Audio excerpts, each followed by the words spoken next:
How to remove the green screen in DaVinci Resolve. First, we go over to the edit area. We then choose the effects. In the search panel, we type in 3D Kia or 3DK. We grab that and we drag it over to the video.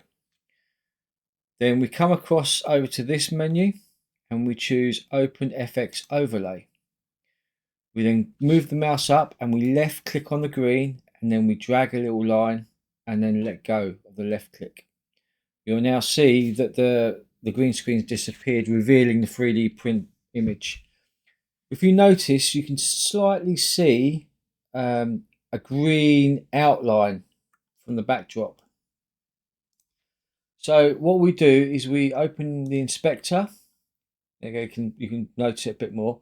And we go to the effects, and then we go down to behavior options.